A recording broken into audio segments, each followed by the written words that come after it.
मेरा मूल प्लान था कि इस विशाल गोल्डन कोर को तोड़कर उसके टुकड़ों को अपने अंडाइन सेल्स और मार्शल शरीर के लिए पोषण के रूप में इस्तेमाल करूं।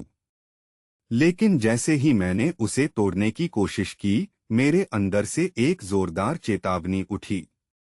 मेरी अंतर्ज्ञान चीखकर कह रही थी कि ऐसा करना बहुत बड़ी गलती होगी। इसलिए फिलहाल मैंने उसे वैसे ही छोड़ दिया। ठीक है, देखते हैं तुम आखिर कितने बड़े बन सकते हो। उसी समय मैंने अपनी चेतना को फेटल नर्चरिंग प्लैनेट पर प्रकट कर दिया। मेरी अचानक उपस्थिति से बेचारी लू किंग इतनी चौंक गई कि लगभग डर से उछल पड़ी। मेरी छोटी बहन लू किंग जल्दी ही संभल गई और उत्साहित मुस्कान के साथ मेरी ओर दौड़ी। भैया, आप आखिरकार अपनी साधना से बाहर आ गए। जैसे ही मैंने आंखें खोलीं, मेरी लेवल 12 आध्यात्मिक शक्ति ने तुरंत इस ग्रह की उभरती चेतना से आने वाला स्वागत महसूस कर लिया। मैंने चारों ओर देखा और हैरान रह गया। बाहर की दुनिया में सिर्फ आधा कॉस्मिक महीना ही बीता था, लेकिन मेरे ब्रेकथ्रू से निकली ब्रह्मांडीय ऊर्जा ने पूरे फेटल नर्चरिंग प्लैनेट के वातावरण को बदल दिया था। यहाँ की वनस्पति और जीव पहले ही ओरिजिन स्टार से बेहतर थे, लेकिन इतनी ऊर्जा आने से उनकी उत्क्रांति अचानक तेज हो गई थी। मैंने ऐसे पौधे देखे जो 30,000 मीटर से भी ऊंचे हो चुके थे, और 50 मीटर से लंबे विशाल स्तनधारी जानवर इस नई दुनिया में घूम रहे थे। पूरा ग्रह अब पहले से कहीं ज्यादा जंगली और आदिम महसूस हो रहा था, मानो किसी देवता के गुजरने के बाद यह दुनिया फिर से जन्मी हो। शायद आसपास की ऊर्जा की वजह से या फिर प्राकृतिक विकास से लू किंग की ऊंचाई भी बढ़ गई थी। मैंने सिर हिलाकर कहा, किंग, तुम काफी लंबी हो गई हो, है ना? फिर मेरी नजर मेरे पिता लू है पर गई और मेरे दिल में खुशी की लहर दौड़ गई। वह लगभग असली ग्रांड मास्टर बनने ही वाले थे। उनका शरीर रैंक 6 मार्शल आर्टिस्ट की सीमा तक पहुंच चुका था। सच में? लू है ने सिर के पीछे हाथ फेरते हुए हंसकर कहा। मैं तो बस रोज किंग के साथ थोड़ा अभ्यास करता था। मुझे तो पता भी नहीं था कि मैं इतना आगे बढ़ गया हूँ। उसकी विनम्र बातों के बावजूद उसके चेहरे पर गर्व साफ दिख रहा था। उसने कभी नहीं सोचा था कि 50 की उम्र में वह ग्रांड मास्टर बनने के करीब होगा। लू है के दिल में फिर से जवानी जैसी ऊर्जा भर गई थी। वह सोच रहा था कि जब वह रैंक 7 ग्रांड मास्टर बनकर अपने पुराने दोस्तों से मिलेगा तो उनके चेहरे कैसे होंगे।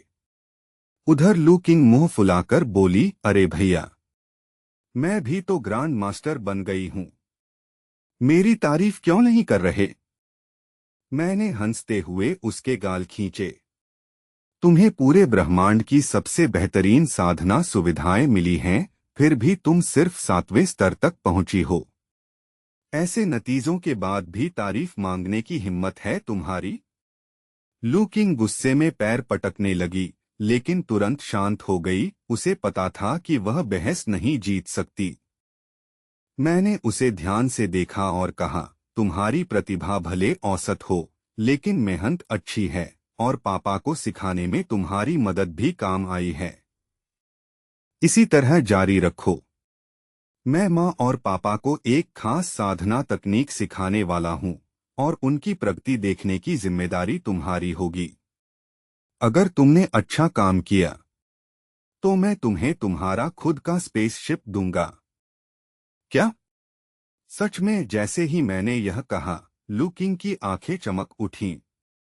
वह खुशी से लगभग उछलने लगी। एक स्पेसशिप? भले वह व्हाइट केव शटल जैसा दिग्गज जहाज न हो, लेकिन फिर भी एक शानदार स्टार वाहन होगा। वह पहले ही सपने देखने लगी थी कि रोज की बोरिंग मार्शल आर्ट्स ट्रेनिंग से निकलकर तारों भरे आकाश में घूमेगी। मैंने आसपास देखा और पूछा, माँ और किंग्स कहाँ हैं? लू किंग ने पलक झपकाई और बोली, ओह, वे पास वाले ग्रह पर गई हैं। सिस्टर किंग्स माँ को वहां बसने वाले परिवारों से मिलवाने ले गई हैं। यह सुनकर मुझे राहत मिली कि ओरिजिन स्टार के लोगों का पुनर्वास सही तरीके से हो रहा है। लेकिन मुझे उस टिक टिक करती समय सीमा का भी याद था। ब्रह्मांड का अंधेरा पक्ष सिर्फ 4 साल और 3 महीने दूर था। मेरे पास समय बर्बाद करने का मौका नहीं था। मुझे अगले ब्रेक थ्रू के लिए तुरंत नए अवसर ढूंढने होंगे। मुझे गहरा एहसास है कि एलियन बैटलफील्ड ही वह जगह है जहां मुझे अपने जवाब मिलेंगे। मेरा अगला लक्ष्य साफ है, मुझे उस अंतरायामी युद्ध के मोर्चे तक पहुंचना ही होगा। मैंने फेटल नर्चरिंग प्लैनेट पर अपने परिवार के साथ कुछ कीमती घंटे बिताए। हमने साथ में शांत और सुकून भरे पल बिताए। शाम होते ही डॉम किंग्स और मेरी माँ झेंग यूफेन वापस आ गईं और सीधे रसोई में जाकर मेरे एकांत साधना से बाहर आने का जश्न मनाने के लिए शानदार खाना बनाने लगीं। खाने के बाद मैं अपने माता पिता के साथ बैठा और उन्हें लॉन्जेविटी आर्ट के शुरुआती चरण सिखाए। जब मैंने देखा कि वे सफलतापूर्वक क्यूआई को अपने मेरिडियन में घुमा पा रहे हैं, तभी मुझे सच्ची राहत मिली। इसका असर तुरंत दिखा। सिर्फ एक अभ्यास के बाद ही वे अपनी असली उम्र से 20 साल से भी ज्यादा जवान दिखने लगे। जश्न के बाद मैं एक ऐसे विशाल पेड़ की चोटी पर चला गया जो 1000 मीटर ऊंचा था। मैंने डॉम किंग्स को अपने पास खींच लिया और हम दोनों घने बादलों जैसे पत्तों पर लेटकर तारों भरे आकाश को देखने लगे। उस पल हमने बस उस दुर्लभ शांति और सुकून का आनंद लिया। डॉम किंग्स लंबे समय तक चुप रही। वह धीरे से मेरे सीने पर सिर टिकाए मेरे दिल की स्थिर और शक्तिशाली धड़कन सुनती रही। फिर उसने मेरा हाथ पकड़ा और उसे अपने हल्के उभरे पेट पर रख दिया। रात की हवा में उसकी आवाज नरम थी। वैसे जब तुम साधना में थे, तब लॉर्ड हैरोल्ड 2 बार तुमसे मिलने आए थे। उन्हें युद्ध क्षेत्र से जुड़ी किसी बात की काफी जल्दी थी। मेरे चेहरे पर हल्की जिज्ञासा आई। 2 बार? आखिर उन्हें क्या चाहिए था? डॉम किंग्स ने सिर हिलाया। उन्होंने कहा था कि अगर तुम उनकी आखिरी मुलाकात के 3 दिन के अंदर बाहर आ जाओ, तो तुरंत उनसे संपर्क करना। उन्होंने यह भी कहा था कि अगर तुम नहीं आए तो मौका निकल जाएगा। इसलिए मैंने सोचा तुम्हें बता दूं। मैंने धीरे से सिर हिलाया। मैं कल सुबह हैरोल्ड से संपर्क करूंगा। शायद मुझे कुछ समय के लिए जाना पड़े, इसलिए तुम अपना ध्यान रखना। यह गर्भावस्था 10 साल चलेगी। मैं नहीं चाहता कि तुम खुद को ज्यादा थकाओ। मैंने अपना हाथ उसके पेट पर रखा हुआ था, जहां मुझे अपने ही वंश की हल्की सी उभरती जीवन ऊर्जा महसूस हो रही थी। डॉम किंग्स ने सिर हिलाया और उसके चेहरे पर शांत मुस्कान थी। मेरी चिंता मत करो। सच कहूं तो लू शेंग, ये मेरे जीवन के सबसे खुश और सबसे शांत दिन हैं। हम दोनों ने तारों की रोशनी के नीचे एक गहरा, प्यार भरा चुंबन साझा किया। फिर जब मैं जाने की तैयारी करने लगा, डॉम किंग्स ने मुझे नरम नजर से देखा और कहा, बस इतना याद रखना, जितनी जल्दी हो सके हमारे पास वापस आना। अगली सुबह जल्दी मैं एक शांत कमरे में चला गया और अपना हाई रेंज कम्युनिकेटर सक्रिय किया, लॉर्ड हैरोल्ड के निजी सिग्नल से सुरक्षित संपर्क बनाने की कोशिश करते हुए। कनेक्शन लगभग तुरंत बन गया। स्क्रीन पर हैरोल्ड की होलोग्राफिक छवि उभरी और उसके चेहरे पर चौड़ी मुस्कान फैल गई। लू शेंग, तुम आखिरकार अपनी साधना से बाहर आ गए, उसने गर्मजोशी से कहा। मैंने सिर हिलाया और सीधे मुद्दे पर आ गया। लॉर्ड हैरोल्ड, मैंने सुना है कि आप अदर स्पेस बैटलफील्ड के बारे में मुझसे मिलना चाहते थे। हैरोल्ड ने आह भरी और उसका चेहरा थोड़ा खेद भरा हो गया। हाँ, करीब 1 हफ्ता पहले 100 बड़े स्टार जोन्स के संयुक्त अदर स्पेस बैटलफील्ड का प्रवेश द्वार खुला था। मैं देखना चाहता था कि क्या तुम अग्रिम दल में शामिल होना चाहोगे, लेकिन तुमसे संपर्क नहीं हो सका। इसलिए तुम मुख्य भर्ती युद्धपोत चूक गए। लू शेंग थोड़ा आगे झुक गया, उसकी आवाज में जल्दबाजी थी। क्या यही एकमात्र रास्ता था? बताइए, अदर स्पेस बैटलफील्ड का अगला गेटवे कब खुलेगा? डुआन याइफेन का चेहरा गंभीर हो गया और उसकी आवाज में इतिहास का भार था। याद रखो, उसने कहा, अदर स्पेस बैटलफील्ड हमारी वास्तविकता की असली कसौटी है। यही सरफेस यूनिवर्स और रिवर्स यूनिवर्स टकराते हैं। यह वह जगह है जहां आकाशगंगा के सबसे शक्तिशाली योद्धा और शून्य के भयानक शासक हमेशा के संघर्ष में भिड़ते हैं। बुजुर्ग गुरु ने अपनी सफेद दाढ़ी सहलाई और आंखें सिकोड़ लीं। तुम हमारे स्टार जोन के भर्ती जहाज को चूक गए हो, लेकिन सब खत्म नहीं हुआ। अगर तुम्हारा इरादा अभी भी मजबूत है, तो तुम दूसरे सेक्टर के भर्ती जहाजों को पकड़ सकते हो जो अभी निकले नहीं हैं। मैंने उनके सटीक जंप कोऑर्डिनेट्स तुम्हारे टर्मिनल पर भेज दिए हैं। डुआन याइफेंग ने आगे कहा, मैं सामने की पंक्ति में अपने संपर्कों से बात कर दूंगा ताकि तुम्हारा आगमन आसान हो सके। लेकिन ध्यान रखना, हेवनली सरपेंट स्टार सिस्टम के भर्ती जहाज का दल तुम्हारी असली पहचान नहीं जानता होगा। तुम्हें उनकी परीक्षाओं को अपनी ताकत से पार करना होगा। आगे का रास्ता खतरनाक है। लू शेंग के चेहरे पर राहत की झलक आई और उसने हल्का झुककर कहा, मेंटोर, इस मौके के लिए मैं आपका जितना धन्यवाद करूं कम है। आपका मार्गदर्शन मेरे लिए अमूल्य है। डुआन याइफेंग कुछ पल चुप रहे। फिर उनका चेहरा गंभीर हो गया और आवाज भारी हो गई। इस पर गंभीरता से सोचो। क्या तुम सच में इतनी जल्दी अदर स्पेस बैटलफील्ड की आग में कूदने के लिए तैयार हो? धैर्य में कोई शर्म नहीं है। जब तुम और मजबूत हो जाओगे तब भी अनगिनत मौके मिलेंगे। लू शेंग की आंखें बिल्कुल स्थिर थीं, जैसे जमी हुई झील। वह कुछ नहीं बोला, लेकिन उसकी दृढ़ता इतनी स्पष्ट थी कि किसी शब्द की जरूरत ही नहीं थी। युवक ने गहरी सांस ली और उसकी उपस्थिति अचानक पूरे कमरे में फैल गई।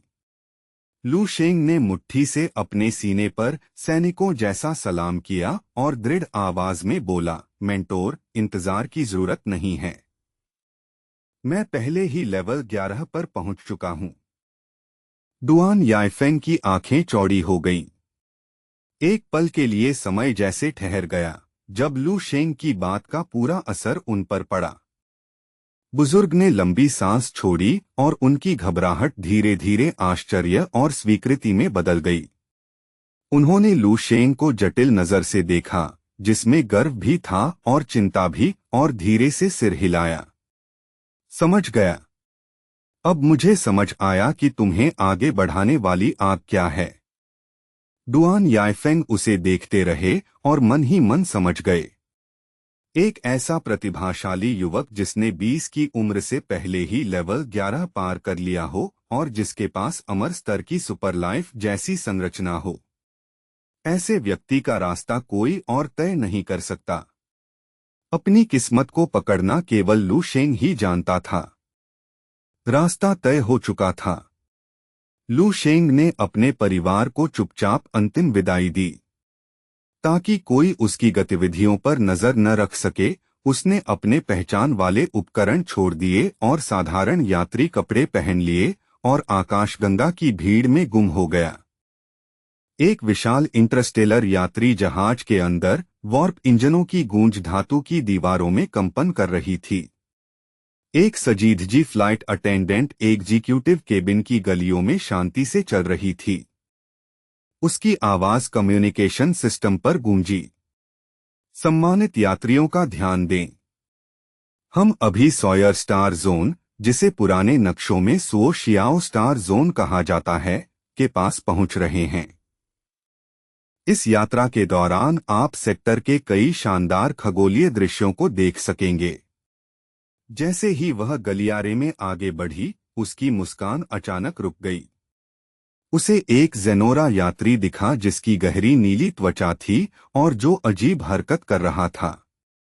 अपनी सीट पर बैठने के बजाय उसने 6 सक्शन कप वाले टेंटेकल से खुद को छत से चिपका रखा था और वह गलियारे के ऊपर किसी अजीब झूमर की तरह लटक रहा था।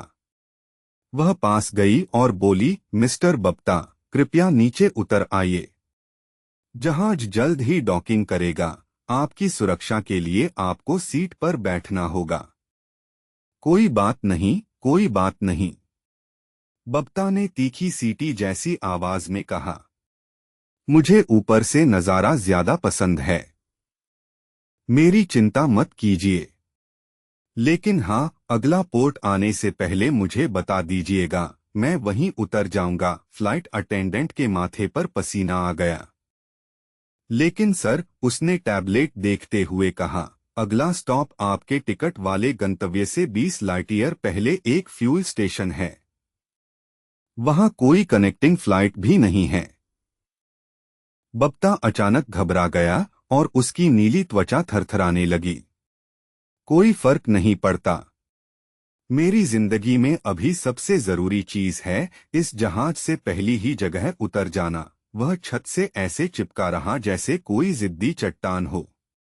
ठीक है, आपकी मर्जी, फ्लाइट अटेंडेंट ने हार मानते हुए कहा।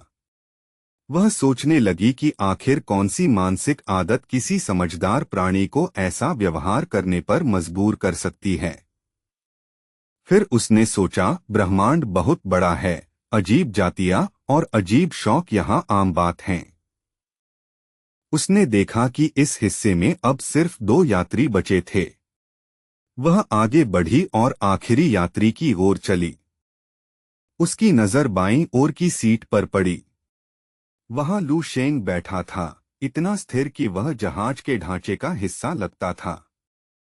फ्लाइट अटेंडेंट झुककर विनम्रता से बोली, माफ कीजिए सर, क्या आपकी यात्रा को और आरामदायक बनाने के लिए मैं कुछ ला सकती हूँ। वह उसे पेय देने वाली थी, लेकिन जैसे ही लू शेंग ने ऊपर देखा, उसकी आवाज गले में अटक गई। उनकी आंखें मिलते ही उसका पूरा शरीर सख्त हो गया। दिल की धड़कन रुक सी गई और रीढ़ में ठंड दौड़ गई। उसकी आंखें इतनी गहरी थीं जैसे 2 ब्लैक होल हों। एक पल के लिए उसने उनमें 4 रंगों की घूमती रोशनी देखी और फिर वह गायब हो गई। अगले ही पल वह डरावना एहसास गायब हो गया और सामने एक शांत युवक था। लू शेंग ने शांत आवाज में पूछा, मोर ग्रह पर पहुंचने में कितना समय बाकी है। 2 घंटे सर, फ्लाइट अटेंडेंट हकलाते हुए बोली। उसे समझ नहीं आ रहा था, लेकिन उस आदमी के पास खड़े होना ऐसा लग रहा था जैसे किसी गहरे अंधेरे खाई के किनारे खड़े हों। वह तुरंत मुड़ी और लगभग दौड़ती हुई क्रू कंपार्टमेंट की ओर चली गई। वहां पहुंचकर उसने अपना सीना पकड़ लिया। सिर्फ उसके पास खड़े होने से ही ऐसा लगा जैसे नसों में बर्फ दौड़ रही हो। अब उसे समझ आ गया कि बप्ता जहाज से उतरने के लिए इतना बेचैन क्यों है। वह अजीब नहीं है, वह डरा हुआ है। लू शेंग ने इस हलचल को नजरअंदाज किया और डुआन याइफेंग द्वारा भेजा डेटा देखने लगा। सॉयर स्टार जोन का भर्ती जहाज ठीक 4 घंटे बाद मोर पोर्ट से रवाना होगा। अगर यह जहाज समय पर पहुंचा, तो उसके पास चढ़ने के लिए बहुत कम समय होगा। उसने अपना ऑप्टिकल ब्रेन कम्युनिकेटर बंद कर दिया और पीछे टिक गया। लू शेंग ने छत से चिपके उस नीले एलियन को देखा और हल्की मुस्कान दबा ली। लेवल 11 पर पहुंचने के बाद से मैं अपनी ताकत को पूरी तरह नियंत्रित नहीं कर पा रहा हूं, उसने सोचा। मेरी थोड़ी सी भी अनजानी किलिंग इंटेंट आसपास हलचल पैदा कर देती है। उसे अभी डिवाइन स्टार पाथ के अगले स्क्रॉल समझने का मौका नहीं मिला था, लेकिन उसकी आध्यात्मिक शक्ति पहले ही बहुत बढ़ चुकी थी। अब अगर उसे कियान युशु जैसा कोई मानसिक हमलावर मिले, तो वह सिर्फ एक विचार से उसके मानसिक आक्रमण को कुचल सकता है। लेवल 12 का 4 रंगी स्टार स्टोन सच में अद्भुत था। इसमें ब्लैक ओब्सिडियन स्टार जैसी घनता थी और यह बुद्धिमान प्राणियों की भावनाओं की मूल आवृत्ति से भी जुड़ता था। चारों रंग चार भावनाओं का प्रतिनिधित्व करते थे। चमकीला लाल रंग गुस्सा, पीला रंग खुशी, गहरा नीला दुख और काला केंद्र वह डर का सार था। अब लू शेंग सीधे दुश्मन के मन पर हमला कर सकता था, बिना शारीरिक रक्षा की परवाह किए। उसे डुआन याइफेंग की प्रतिभा पर सच में आश्चर्य हुआ। ऊंचे स्तर की लड़ाइयों में एक पल की गलती या एक झलक भर संदेह भी हार और मौत के बीच फर्क बना सकता है।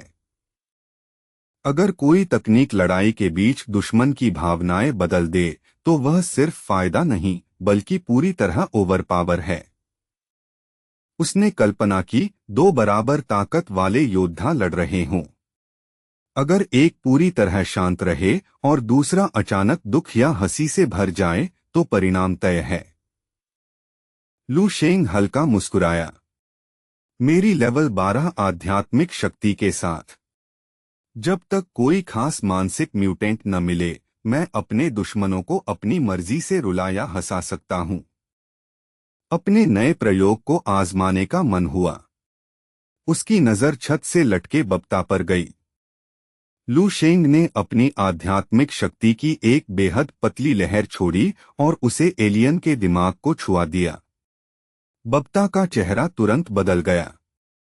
कुछ ही सेकंड में वह जोर से मुस्कुराने लगा और उसके टेंटेकल खुशी से हिलने लगे। फिर वह ऊंची ऊंची हंसी हंसने लगा। पास के यात्रियों ने देखा, एक नीला जेनोरा छत से लटका हुआ पागलों की तरह हंस रहा था। उसी समय फ्लाइट अटेंडेंट चाय लेकर आई।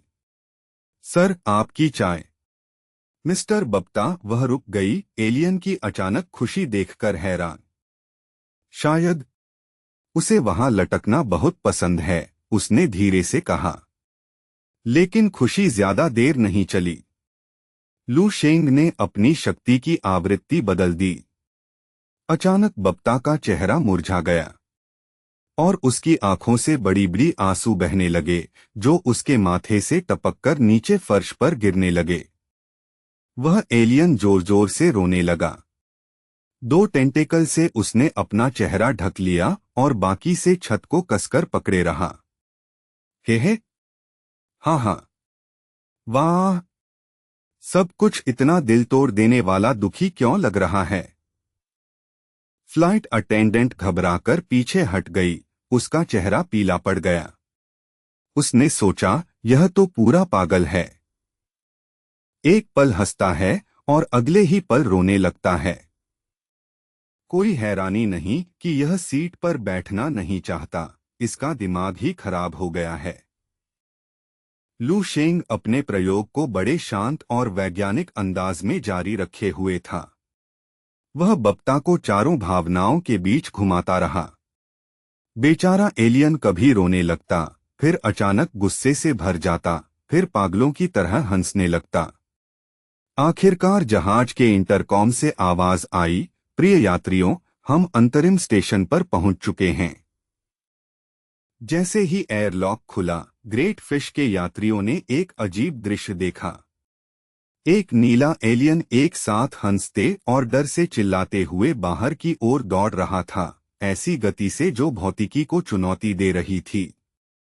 मुझे उतरने दो, जल्दी। हाँ हाँ, मैं बिल्कुल ठीक हूं। वाह, मुझे बचाओ, इस जहाज पर कोई देवता सवार है। लू शेंग ने उसे जाते हुए देखा और उसके होठों पर हल्की मुस्कान आ गई। आज जो सेवा तुमने दी है, उसे उस ब्लैक कार्ड की फीस समझ लो, उसने धीरे से हवा में कहा। वह परिणाम से पूरी तरह संतुष्ट था। भावनाएं सच में एक तेज हथियार थीं। हालांकि उसे अभी भी यह जानने की जिज्ञासा थी कि लेवल 12 मास्टर या स्टार ग्रेड योद्धा इसके खिलाफ कितना प्रतिरोध कर पाएंगे। लू शेंग ने थोड़ी देर सोचा। उसने हिसाब लगाया कि भर्ती जहाज आने में लगभग 20 मिनट बाकी हैं, जो दिए गए समय से बिल्कुल मेल खाते थे। वह सोच रहा था कि अदर स्पेस बैटलफील्ड पर जाने वाले लोग अलग अलग स्टार सिस्टम के श्रेष्ठ योद्धा होते हैं, और वह खुद उनकी असली ताकत देखना चाहता था। उसके सामने खड़ा स्टारशिप देखने में काफी जर्जर लग रहा था। उसका बाहरी ढांचा जगह से घिसा हुआ था और थर्मल पेंट परतों की तरह उखड़ रही थी। जहाज पर कोई भव्य नाम नहीं लिखा था, सिर्फ एक पुराना सा सीरियल कोड था, FZ495। लू शेंग ने जहाज को देखा और उसका चेहरा बिल्कुल प्रभावित नहीं हुआ। यह भर्ती जहाज आधुनिक मानकों से काफी जर्जर लग रहा था। फिर उसे डुआन याइफेंग की बातें याद आईं और उसे समझ आ गया कि यही पुराना सा लोहे का टुकड़ा उसे मशहूर अदर स्पेस बैटलफील्ड तक ले जाने वाला है। एक ही हल्के कदम में, मानो बीच की दूरी ही मुड़ गई हो, लू शेंग सीधे जहाज के बोर्डिंग रैंप के सामने पहुंच गया। वह कुछ पल खड़ा रहा, सोच रहा था कि प्रवेश प्रक्रिया कैसे शुरू करे। तभी एयरलॉक से दबाव भरी आवाज के साथ दरवाजा खुलने लगा। रैंप पर एक आदमी बाहर आया, करीब 2.5 मीटर लंबा, और उसके शरीर से ठंडी, डरावनी आभा निकल रही थी। उसने आंखें सिकोड़कर लू शेंग को ऐसे देखा जैसे उसकी नजर किसी तेज ब्लेड की तरह आदमी के सारे राज काटकर निकाल सकती हो। किसे ढूंढ रहे हो? उस विशाल आदमी ने भारी आवाज में पूछा। जवाब में लू शेंग ने अपना अस्थायी भेष हटा दिया और अपना असली चेहरा दिखाया, फिर आराम से अपना आधिकारिक पहचान कार्ड आगे बढ़ा दिया। मैं ट्रांसपोर्ट पर चढ़ने आया हूं, लू शेंग ने शांत आवाज में कहा, हालांकि सामने खड़ा प्रहरी बेहद डरावना था। उस विशाल आदमी ने कार्ड झपट कर लिया और डेटा देखा। लेवल 11। वह तिरस्कार से हंसा। क्या तुम्हें सच में लगता है कि यह यात्रा बच्चों के खेलने की जगह है? बिना जवाब का इंतजार किए उसने कार्ड वापस लू शेंग की ओर फेंक दिया। चढ़ जाओ जहाज पर। कोई खाली कोना ढूंढो और रास्ते से दूर रहो। जब तक तुम मेरे जहाज पर हो, पूरी तरह आज्ञाकारी रहना। फिर उसने चेतावनी दी, और अगर गलती से भी प्रतिबंधित हिस्सों में घुसे तो जो होगा उसकी जिम्मेदारी मेरी नहीं होगी। लू शेंग ने बस सिर हिलाया और जहाज पर चढ़ गया। बोर्डिंग प्रक्रिया हैरानी की बात है कि काफी आसान थी, लेकिन जहाज का अंदरूनी हिस्सा बाहर से भी ज्यादा साधारण था। लू शेंग ने अपना आईडी देखा, उसमें एक डेटा पैकेट भेजा गया था जिसमें उसके कमरे के कोऑर्डिनेट्स थे। यही जगह होगी, लू शेंग ने खुद से कहा। वह होलोग्राफिक संकेतों का पीछा करते हुए धुंधले धातु वाले गलियारों से गुजरा और आखिर अपने कमरे के दरवाजे तक पहुंच गया। उसने अपना पहचान कार्ड उठाया और स्कैनर के सामने लाया। दरवाजे पर हरी रोशनी चमकी और लॉक खुलने की हल्की मशीन जैसी आवाज आई। दरवाजा धीरे धीरे खिसककर खुला। लेकिन जैसे ही लू शेंग अंदर जाने वाला था, उसके बगल वाला दरवाजा भी खुल गया। वहां से एक बेहद आकर्षक युवक बाहर आया। उसके चमकीले नारंगी बाल थे और उसने ग्रे रंग की यूनिफॉर्म पहनी हुई थी। आराम की अवस्था में भी उसके शरीर से ऐसी ऊर्जा निकल रही थी जैसे किसी इंसान के भीतर सुपरनोवा की गर्मी कैद हो। नारंगी बालों वाले युवक ने तुरंत लू शेंग को देख लिया। उसकी तेज नजर एक पल तक उस पर ठहरी रही, जैसे वह उसे परख रहा हो। उसने मन ही मन सोचा, सिर्फ लेवल 11। लेकिन इसमें कुछ अजीब सा है। लेकिन जब उसने लू शेंग की दबाई हुई शक्ति को महसूस किया, तो उसने जल्दी ही रुचि खो दी और ठंडी नजर से मुड़कर आगे बढ़ गया। लू शेंग ने भी इस मुलाकात पर ज्यादा ध्यान नहीं दिया।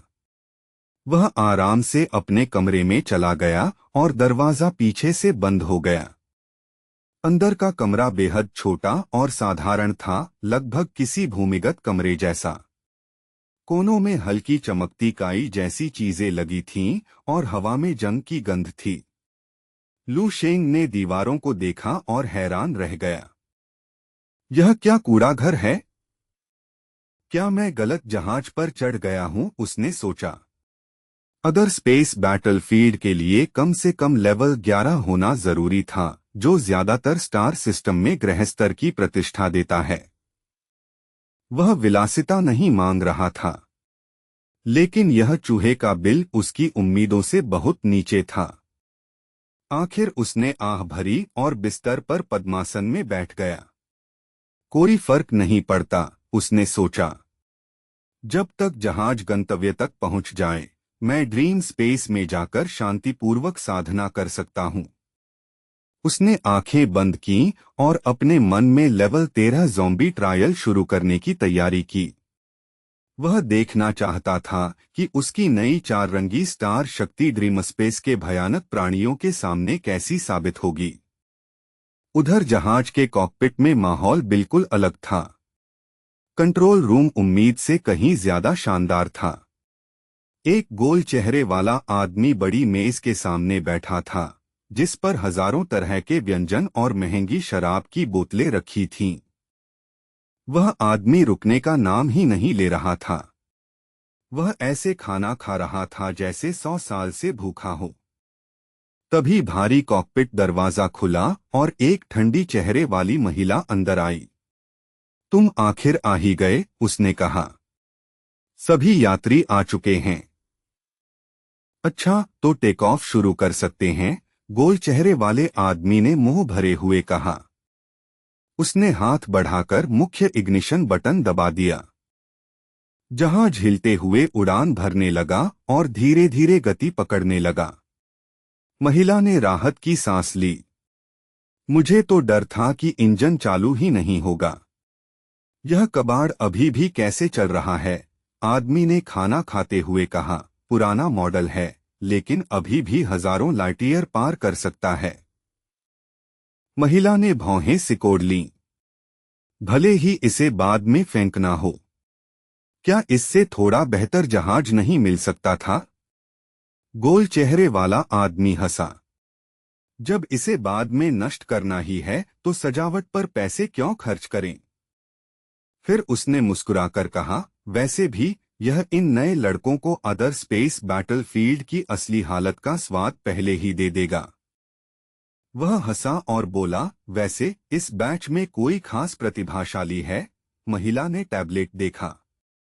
एक युवक है, 1000 साल से कम उम्र में लेवल 12, और उसके पास दुर्लभ सोलर फ्लेयर फिजिक है। लेवल 12 और सोलर फ्लेयर फिजिक, कमाल है, आदमी ने सिर हिलाया। वह सच में प्रतिभाशाली है। महिला ने गंभीर स्वर में कहा, एक और है, हैंग जियाई। यह उसका तीसरा मिशन है एथर बैटलफील्ड पर। उसकी क्षमता शायद हमारी बराबरी कर सकती है। यह सुनकर गोल चेहरे वाले आदमी का चेहरा तुरंत गंभीर हो गया। हैंग जियाई, मैं उसे जानता हूं। मैं पहले उसके साथ लड़ चुका हूं। वह बोला, वह सच में खतरनाक है, लेकिन वह हमेशा किसी छिपे हुए मकसद के साथ लड़ाई में उतरता है। उसकी महत्वाकांक्षा साफ दिखती है। महिला ने पूछा, क्या हमें उस पर नजर रखनी चाहिए? आदमी ने सिर हिलाया। नहीं, अभी यात्रा के दौरान वह कुछ नहीं करेगा, लेकिन मैदान में हर कोई अपने लिए होगा। असल में उसके जैसे लोग बाकी को सावधान रखते हैं, उसने कहा। महिला ने कुछ नहीं कहा, लेकिन मन में नोट कर लिया कि हैंग जियाई पर नजर रखनी होगी। फिर उसने पूछा, और वह अतिरिक्त यात्री? आदमी ने थोड़ी देर सोचा। ओह, वह ऊपर से किसी ने सिफारिश की है। बस एक नौसिखिया है जिसने अपना मुख्य जहाज मिस कर दिया, लेकिन सुना है कि उसकी क्षमता काफी ज्यादा है। 100 साल से पहले ही लेवल 11। महिला ने आह भरी। कितनी दुख की बात है। इतना युवा और उसे इतनी जल्दी युद्ध में भेज दिया गया। यह लगभग मौत का फरमान है। गोल चेहरे वाले आदमी ने कहा, देखते हैं वह पहले हफ्ते तक भी टिक पाता है या नहीं। फिर उसने दृढ़ स्वर में कहा, हम उसे बचाने के लिए नहीं हैं। हमारा काम सिर्फ इतना है कि वह ड्रॉप जोन तक जिंदा पहुंचे। उसके बाद उसकी किस्मत। इन युवाओं को सच्चाई कड़वे तरीके से सीखनी ही पड़ती है। उसी समय कॉकपिट का एक स्क्रीन जल उठा। एक बड़ा क्रू मेंबर स्क्रीन पर दिखाई दिया। मैडम, रिपोर्ट है। कमरा 485 का यात्री सैशर तुरंत कमरा बदलने की मांग कर रहा है। वह कहता है उसका कमरा कूड़ा है। महिला ने व्यंग्य से हंसते हुए कहा, उसे कह दो कि अगर उसे इस जहाज का सबसे अच्छा कमरा चाहिए तो वह मेरा कमरा ले सकता है। बस आकर खुद मुझसे छीन कर दिखाए। समझ गया मैडम। मैं आपका संदेश बिल्कुल वैसे ही पहुंचा दूंगा, विशाल आदमी ने जवाब दिया, और स्क्रीन फिर से अंधेरी हो गई। गोल चेहरे वाला आदमी हंसने लगा, उसका पेट हिलने लगा। सुना तुमने? क्या होगा अगर वह लड़का सच में तुम्हारे दरवाजे पर आ जाए? आखिर वे सब लेवल 12 हैं। महिला की आंखों में शिकारी जैसी चमक आ गई। ये घमंडी लड़के शायद हमसे उतना नहीं डरते जितना उन्हें डरना चाहिए। अगर ऐसा हुआ तो और भी अच्छा होगा। आधे महीने से मैंने कोई असली लड़ाई नहीं की है। हाथ खुजला रहे हैं। असल युद्ध शुरू होने से पहले जोड़ों को ढीला करने का अच्छा बहाना मिल जाएगा। उसी समय लू शेंग के विशाल क्रिस्टलीय ड्रीमस्पेस में आसमान अचानक टूटने लगा। बैंगनी बिजली की भयानक लपटें, जो टेढ़े-मेढ़े ड्रैगन जैसी दिख रही थीं, तेजी से नीचे गिरीं और पलक झपकते ही लू शेंग पर आ गिरीं। मानसिक शून्य की शांति अचानक टूट गई। कांच के चटकने जैसी आवाजें गूंजने लगीं, क्रैक क्रैक, जैसे पूरा आकाश ही टूट रहा हो। बैंगनी बिजली के जाल में घिरा एक शक्तिशाली शरीर ट्रायल की कैद से बाहर फट पड़ा।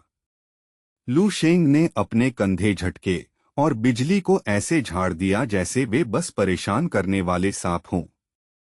उसकी त्वचा पर प्लैटिनम आग भड़क उठी, उसका शरीर सुनहरे कांच जैसा चमकने लगा। हालांकि उसके इस दिव्य शरीर पर गहरी दरारें भी थीं। लेकिन जैसे ही प्लैटिनम ऊर्जा उसके शरीर में दौड़ी, वे दरारें रोशनी से भरकर बंद होने लगीं। उसकी आंखें अब रहस्यमय धूसर रंग की हो गई थीं, जैसे रात और सुबह के बीच की धुंध। उसने धीरे से कहा, इमॉर्टल गोल्डन ग्लास बॉडी की ताकत और इस नई समझ को मिलाकर मैं अब सीधे रैंक 13 के हमले को भी झेल सकता हूं। और देखो, इससे मुझे ज्यादा फर्क भी नहीं पड़ा, लू शेंग ने हल्की ठंडी मुस्कान के साथ कहा। उसने एक कदम आगे बढ़ाया और मानो अंतरिक्ष मुड़ गया हो, वह तुरंत बिजली नियंत्रित करने वाले प्राणी के सामने पहुंच गया। तूफान के बीच देखते हुए उसने कहा, ताकत के मामले में तुम सच में काफी खतरनाक हो। ज़ॉम्बी शक्ति से भरा वह प्राणी बैंगनी और काली ऊर्जा के तूफान के बीच खड़ा था। उसके आसपास छोटे छोटे अंतरिक्ष दरारें चमकती बिजली की तरह फट रही थीं। उसकी आंखें गहरे अंधेरे कुएं जैसी थीं। उसके शरीर से निकलती अंधेरी आभा इतनी भारी थी कि आसपास की हवा जमने लगी। उसकी कलाई की हल्की हरकत भी विनाश का संकेत दे रही थी। लू शेंग की आंखें सिकुड़ गईं और उसकी नजर उस ज़ॉम्बी पर टिक गई। तुम्हारा अंतहीन संघर्ष अब खत्म होगा, उसने बिजली की गड़गड़ाहट के बीच कहा। अब तुम्हें आखिरकार शांति मिलेगी। लू शेंग ने अपना दाया हाथ खोला, फिर मुट्ठी कस ली। उस पल उसके शरीर के भीतर से असंख्य तारकीय ऊर्जा धाराएं उठीं और उसकी मुट्ठी में इकट्ठा होने लगीं, जैसे एक छोटी आकाशगंगा बन रही हो। वह ट्रू मार्शियल कॉन्स्टेलेशन की पूरी शक्ति को इकट्ठा कर रहा था। टूट जाओ! लू शेंग की दहाड़ पूरे ड्रीमस्पेस में गूंज उठी। तारों की रोशनी और शुद्ध ऊर्जा उसकी मुट्ठी में समा गई। उसकी मुट्ठी से ऐसी रोशनी फूटी जैसे लाखों मरते हुए सितारों की ऊर्जा एक ही बार में इकट्ठी हो गई हो। एक ही घूंसे में पूरी आकाशगंगा का भ्रम टूटकर अरबों टुकड़ों में बिखर गया। लू शेंग की मुट्ठी से निकली ऊर्जा ने अंधेरे को पूरी तरह चीर दिया।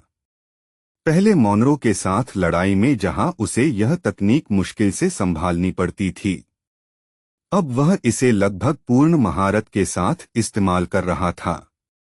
जब आकाशगंगा जैसी रोशनी धीरे धीरे फीकी पड़ी, तो उसके सामने खड़ा बिजली से घिरा भयानक प्राणी राख की तरह टूटकर शून्य में गायब हो गया।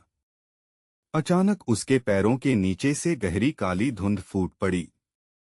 वह किसी जीवित चीज की तरह हिल रही थी और तेजी से फैलकर आसपास की सारी जगह निगलने लगी। वह काली धुंध तेजी से ऊपर उठी और लू शेंग के शरीर से लिपट गई। परत दर परत वह उसके चारों ओर जमने लगी और एक विशाल काला कोकून बन गया। उस काले पदार्थ की बनावट अजीब तरह से मुलायम थी, जैसे बर्फीला रेशम, लेकिन उसी के भीतर शून्य की भयानक शक्ति छिपी थी। अचानक वह काला कोकून पूरी तरह लू शेंग को ढककर उसके भीतर ज्ञान भेजने लगा। एक रैंक 13 ओवरलॉर्ड की टूटी हुई यादें बाढ़ की तरह लू शेंग के दिमाग में भरने लगीं।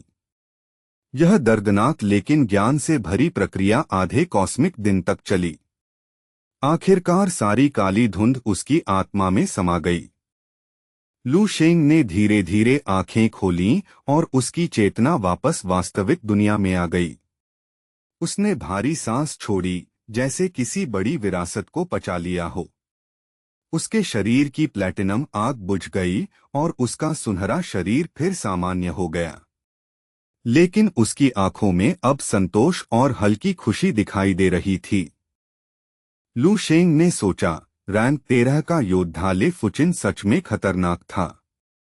मैंने उससे पहले 10 से भी ज्यादा बार लड़ाई की और हर बार वह मुझे हरा देता था। लेकिन रैंक 11 पर पहुंचने के बाद और 330,000 इमॉर्टल सेल्स मिलने के बाद आखिर पलड़ा बदल गया। अब उसने आखिरकार उस दुश्मन को पूरी तरह कुचल दिया था। ताकत और ज्ञान का लाभ तो मिला ही, लेकिन उससे भी ज्यादा संतोष उसे उस जीत से मिला। लू शेंग ने अपना हाथ फैलाया और उसकी त्वचा की रेखाओं को देखा। अजीब बात थी, उसकी त्वचा पर बिजली जैसी किस्मत की रेखाएं दिखाई दे रही थीं। रैंक 12 से रैंक 13 की छलांग सिर्फ एक प्रमोशन नहीं है, यह अस्तित्व का एक बड़ा बदलाव है। उसने अपने सीने को छुआ और कहा, अभी थोड़ी देर पहले मेरा गोल्डन ग्लेज्ड बॉडी लगभग टूट ही गया था। यह सोचकर हैरानी होती है कि यही शरीर पहले स्काई फेदर टोम की 5 गुना लिमिट ब्रेक स्वॉर्ड भी झेल चुका है। इतनी लंबी वृद्धि के बाद लू शेंग की असली ताकत कितनी बढ़ चुकी थी। उसकी मार्शल आर्ट्स की शक्ति कितनी विशाल हो चुकी थी। फिर भी रैंक 13 ज़ॉम्बी के एक हमले ने उसे लगभग तोड़ दिया। यानी रैंक 13 की असली शक्ति कितनी डरावनी होगी, इसका अंदाजा लगाया जा सकता है। अगर रैंक 11 और रैंक 12 नियमों की शक्ति को समझने के स्तर हैं, तो रैंक 13 ब्रह्मांड के कानूनों की शक्ति है। यह लॉ रियल्म की दहलीज है। लॉ पावर ब्रह्मांड की सबसे मूल शक्ति है। इसे छूना मतलब सृजन और विनाश के मूल को छूना।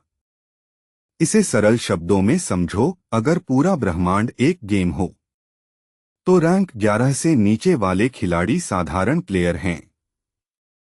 रैंक 11 और 12 वो खिलाड़ी हैं जो गेम के नियम समझते हैं। लेकिन रैंक 13, वह एडमिन बन जाता है। लू शेंग ने सोचा, तकनीकी रूप से अब मैं भी उसी स्तर का खिलाड़ी हूं, लेकिन मैं अभी भी उस कोड की भाषा नहीं जानता। फिर उसने मुट्ठी कस ली और दृढ़ता से खड़ा हो गया। फिर भी लाइटनिंग लॉ को समझ लेना और अपनी शक्ति को 6th रियल्म तक पहुंचाना, यह मेरे लिए एक बड़ा कदम है। रैंक 13 की यादें इतनी विशाल थीं कि उन्हें समझने में समय लगेगा। लेकिन अब लू शेंग की ताकत पूरी तरह बदल चुकी थी। अब अगर मैं सिक्स्थ रियर्म तलवार और लाइटनिंग लॉ को मिलाऊं तो रैंक 11 से नीचे वाले दुश्मन मेरे लिए सब्जी काटने जैसे होंगे। लेकिन लॉ पावर का इस्तेमाल करना आसान नहीं है। रैंक 11 से नीचे का शरीर इसे संभाल नहीं सकता। अगर शरीर मजबूत न हो तो लॉ पावर खुद ही साधक को खत्म कर सकती है। लू शेंग ने सोचा, लेकिन मेरे पास अनडाइंग मार्शल बॉडी और गोल्डन ग्लेज्ड बॉडी दोनों हैं। इसलिए मैं रैंक 12 से पहले ही लॉ पावर संभाल सकता हूं। यह मेरा नया ट्रम्प कार्ड है। आखिर उसकी साधना खत्म हुई और उसने आंखें खोली। वह अभी भी उसी छोटे कमरे में था। उसने अपनी मानसिक शक्ति फैलाकर पूरे जहाज को महसूस किया। उसने समय देखा, करीब 7 कॉस्मिक दिन गुजर चुके थे। इस पूरे समय में कोई उससे मिलने नहीं आया। यहां तक कि खाना पानी भी नहीं भेजा गया। लू शेंग को याद आया कि जिसने उसे जहाज पर चढ़ने दिया था उसने कमरे से बाहर निकलने से मना नहीं किया था। तो उसने दरवाजा खोला और बाहर निकल गया। वह धीरे धीरे गलियारे में चलने लगा। जहाज की हालत और भी खराब लग रही थी, टिमटिमाती लाइटें और खुले तार। खिड़कियों से उसे हाइपर स्पेस की रोशनी दिखाई दे रही थी। लू शेंग बुदबुदाया, यह जहाज अभी भी चल रहा है। यह खुद में चमत्कार है। तभी पीछे से आवाज आई, अरे भाई! एक लंबा आदमी दौड़कर आया और लू शेंग के कंधे पर हाथ रख दिया। आखिर मुझे कोई जिंदा इंसान मिला। मैं सया हूं, बाला स्टार क्लस्टर से, उसने हंसते हुए कहा। ब्रह्मांड में सब यात्री भाई होते हैं, है ना? लू शेंग ने बस इतना कहा, मैं लू शेंग हूं, यमू स्टार क्लस्टर से। सया ने पीछे से पुकारा, अरे रुको! तुम्हारा कमरा कौन सा है? कभी कार्ड खेलने आ जाऊंगा। लू शेंग ने पीछे देखे बिना कहा, तुम ढूंढ नहीं पाओगे। अगले दिनों में लू शेंग ने एक दिनचर्या बना ली। ड्रीम स्पेस में साधना और कभी कभी जहाज के गलियारों में घूमना। और हर बार सैया उससे टकरा ही जाता। दिन बीतते गए और लू शेंग सोचने लगा कि क्या चालक दल यात्रियों को भूल गया है। तभी धड़ाम! एक भयानक विस्फोट ने पूरे जहाज को हिला दिया। लू शेंग तुरंत ध्यान से बाहर आ गया। उसने अपनी आध्यात्मिक शक्ति फैलाकर देखा, जहाज एक विशाल उल्कापिंड से टकरा गया था। जहाज की बाहरी परत टूट रही थी और अलार्म जोर जोर से बज रहे थे। लू शेंग ने हैरानी से कहा, आखिर हो क्या रहा है? सिस्टम फेल हुआ है या पायलट सो गया था? मुझे पता था कि इस कबाड़ जहाज को मलबे के इस इलाके से उड़ाना हमारी किस्मत को बहुत ज्यादा आजमा रहा था। लू शेंग खाली कमरे से बड़बड़ाया। उसने झटके से दरवाजा खोला और सामने अफरातफरी का नजारा दिखा। जो गलियारे पहले सुनसान थे, वे अचानक जान बचाने के लिए भागते लोगों से भर गए थे। दर्जनों यात्री सीधे एस्केप हैच की ओर दौड़ रहे थे। लू शेंग के पड़ोस वाले कमरे पहले ही खुले और खाली पड़े थे। साफ था कि जैसे ही सायरन बजे, बाकी रंगरूट तुरंत भाग निकले थे। खतरे की पहली झलक मिलते ही उन्होंने यहां से खिसक लेना ही बेहतर समझा। बगल वाले कमरे का घमंडी लाल बालों वाला युवक साल भी लगभग उसी समय गलियारे में निकल आया। जब उसने देखा कि लू शेंग कुछ पल के लिए उसके लाइफ पॉड तक जाने वाले सीधे रास्ते में खड़ा है, तो उसके खूबसूरत चेहरे पर तीखी झुंझलाहट चमक उठी। उसने दांत भींचकर गुर्राते हुए कहा, मेरे रास्ते से हट जा, गंवार! यह सुनकर लू शेंग की आंखों में खतरनाक ठंडी चमक उभरी, लेकिन जहाज भर की इस आपदा के बीच झगड़ा करना उसने ठीक नहीं समझा। वह बस इतना किनारे हो गया कि दूसरे आदमी के निकलने की जगह बन जाए। हाँ माफा, समझदार कुत्ता जानता है कब रास्ता नहीं रोकना चाहिए, साल ने तिरस्कार से फुफकारते हुए कहा। उसने आखिरी बार घमंडी नजर से लू शेंग को देखा और फिर इतनी तेजी से गलियारे में दौड़ा कि पीछे हवा में गर्मी की लकीर सी रह गई। लू शेंग ने उस घमंडी युवक की दूर जाती पीठ को हल्की सोच भरी मुस्कान के साथ देखा। इन अमर साधना तकनीकों की गहराई सच में कमाल है, खासकर इंसान के स्वभाव और मानसिक ताकत को निखारने में, उसने मन ही मन सोचा। कुछ महीने पहले वाला मैं होता तो शायद ऐसी बदतमीजी पर बिना सोचे उसका गला ही मरोड़ देता, लेकिन अब देखो मुझे तो खास चिढ़ भी नहीं हुई। लगता है मेरी मानसिक अवस्था भी मेरी ताकत के साथ ऊपर उठ चुकी है, इसलिए ऐसी छोटी उकसावे अब मायने ही नहीं रखते। उस छोटी घटना को दिमाग से हटाकर लू शेंग टूटे हुए जहाज के ढांचे से बाहर निकल आया। बाहर के शून्य में पहले से ही अलग अलग किस्म के योद्धाओं का छोटा सा जमावड़ा था, जो अंधेरे अंतरिक्ष में चमकते सितारों की तरह दिखाई दे रहे थे। इस छोटे से इलाके में इकट्ठी हुई ताकत सच में चौंकाने वाली थी।